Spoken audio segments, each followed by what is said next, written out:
Sir, good morning. So, sir, andito ang ating kababols. Sir, ano po yung reaksyon ninyo, sir, na personal po tayo binisita ng ating direktor? Siyempre, tuwan-tuwa ako kasi hindi lahat ng RMU chief binibisita ng ganito. At sa lahat ng mga RMUs, napili ang RMU 4A para bisitahin ng ating napakabait at napakasipag na direktor.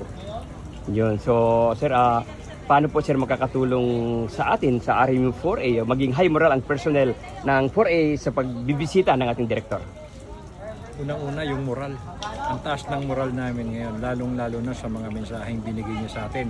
Kasama nung ating mga force multiplier na yan, ating mga silver force.